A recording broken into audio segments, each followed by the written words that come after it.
Hi,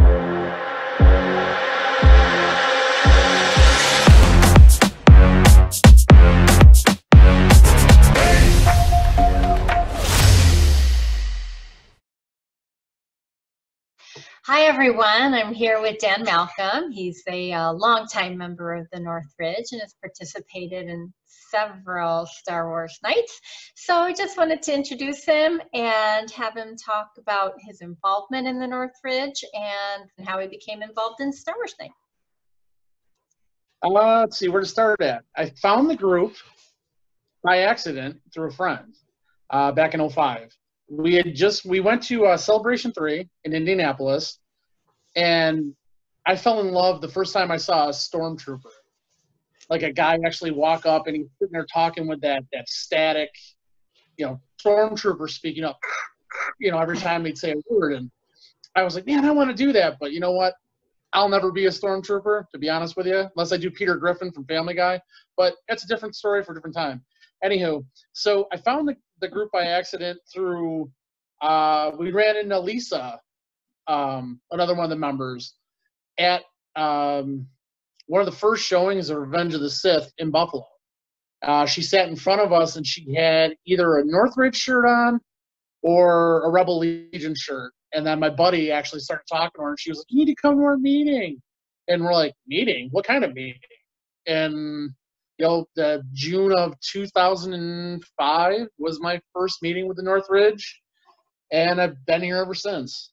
So I've got to see the group go from having 15 or 25 people to, I'm not sure what we got now, but I know it's over 40. It's well over 40. Yeah, it is. Tell me about your favorite character or characters and who you tend to cosplay as. I have a load of favorite characters. I love Darth Vader. I've actually got pieces to build Darth Vader, but that's like a project that's a back project. Eventually, someday. Before I retire from cosplay in general, I'll be Darth Vader. But love Chewbacca and R2 and C-3PO. And because they're actually the storytellers. When I was a kid, I always knew it because I'm like, that R2, man, something about that guy, you know what I mean? Like, even as a kid, drew me to, I think it was the beep, boop, boop, boop, boop thing, and the noises. But as I got into this hobby of costuming, I ended up being a crewman first, an Imperial crewman, which is just a black suit with the little cadet hat, that kind of stuff. And my guy's name is Bit Character, which, as you know, if you've seen the movies, he is a bit character. I actually have a trading card that says it on it, character name Bit Character, and it makes everybody laugh when they see it. Nice. But I don't wear the costume enough that I haven't seen it probably in a decade. And from that, like I wanted to do armor, but I didn't know what kind of armor to be. And I just happened to, through another member of the group, Chris Selecki, he happened to have a snowtrooper, but he is Darth Vader. So when you're Darth Vader, you tend to always be Darth Vader. He said to me one day, he goes, why don't you try this on and see if that works for you? And that was 2008. And I've been Snowy since then.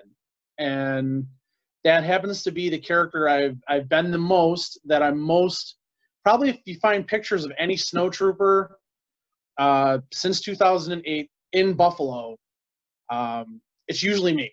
But I also really like my love for Chewbacca when they in I believe it's Revenge of the Sith, they brought the other Wookiees in, and I fell in love with Tarful because he's big like Chewbacca, but he's different looking.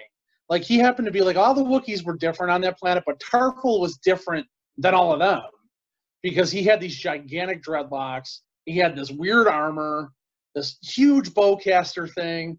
And I was like, oh, if the time ever happens, I'm going to do that. And in 2012, I had the opportunity to become a Wookiee. And that was something that was amazing. Oftentimes, because I don't have the armor, I get mistaken for Chewbacca, which is okay. It could be worse. It could be Bigfoot. But, Chewbacca's great. It's like when you wear black, when you're a TIE fighter pilot or a gunner or anything like that that's black, you always are, well, you're Darth Vader. Yeah, close. But I got to be the Wookiee, and he's been through all sorts of stuff. I've had the Wookiee hat on with my pilot for a long time with the big furry feet and the gloves, so it's kind of weird looking because Wookiees don't wear clothes. I've been all sorts of things. One of the coolest moments I ever had, actually there's two, Star Wars night, was I got to be the bartender once in one of the scenes that we did, even down to having to utter the lines that we don't serve their kind here, and point to the Wookiees, one of which was Starful. And that was kind of cool. And another one I think happened at the same Star Wars night. I could be wrong, but was a surprise to everybody. At the very end of the game, I had built the General Grievous costume and got to go on the field. And for lack of a better term, I call it the pop, which is when the crowd roars. Standing in the dugout, nobody had a clue what was happening because it was dialogue and there was action on the field. All of a sudden, you hear the Emperor say, General Grievous, and here I come through the home plate, and you just hear the crowd erupt. It was awesome. Yeah. It was awesome, and something that it will always go down to being one of the coolest moments, other than when I did hand-to-hand combat with Bill Reynolds one year. That was one of the highlights of my Star Wars nighting, if that's a word, nighting. Well, it Star is Wars now. night. Star Wars night. Star Wars night. So how long have you been involved with Star Wars night? Since the beginning. The very first Star Wars night actually had no on-the-field action. It was just a bunch of us in costume there to do a meet and greet and everything like that. And I believe it happened, if I'm not mistaken, was in July, before the 4th of July. The very first one. I could be a little fuzzy on that. I was the crewman, so that's you know, that's nice. As much as I can remember. But I know we did it with them. Then we were back for the 4th of July too, and it was almost instantaneously. Like we did Star Wars night, and then we were back again. And then by the time the next year rolled around, there was talks of, why don't you guys expand this? You can do so much more. We've seen other things you guys can do, without naming the other things we can do. The other things you can do, can you guys do this as this? And the next year we ended up together choreographing a recreation of all the memorable duels from all the Star Wars movies up into that point. And then did a little, I would say 5, maybe 10-minute long original dueling skit at the end of the game, which was cool because I got killed by Darth Vader, which, you know, I was a snowtrooper and I got killed by Vader all in the same thing. So your night was made. That was a good night. Awesome. Except Darth Vader hit me for real, and you know, I still owe him one. So one day. But as the years have gone on, all of us in the group, like the phrase "step your game up," we all did.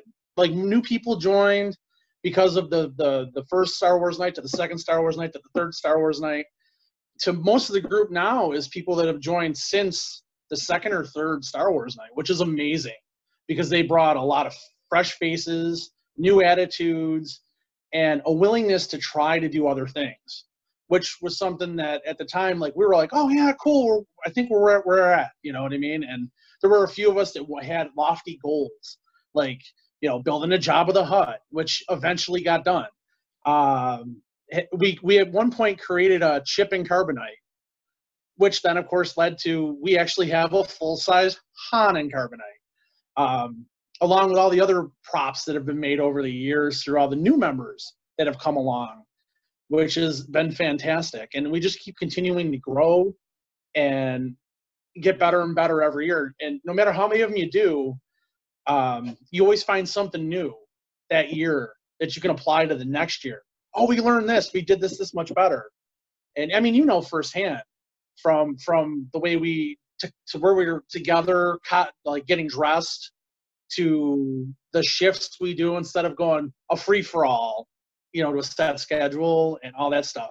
So it's been a lot of improvement since year 1 to, what are we, year 14, year 13, 14? Yeah, this would have been year 13. Year 13, yeah. the year that never happened. It's like the 13th floor in the hotel room. Right. It's been fun. You know, it's once you put on the armor and you see the first person. It doesn't have to be a kid, but you see an adult light up, or you see an old person light up, or Star Wars joins everybody together. It could be a common denominator. It could be people that you would never think you'd be part of anything, and they're like, "Oh, you like Star Wars?" And that just opens the door. All in all, my whole experience doing the costuming aspect of it is it's brought, even if it's a short period of time, a short window, you bring joy and happiness to people, all age groups. And at the end of the day, that's all that matters.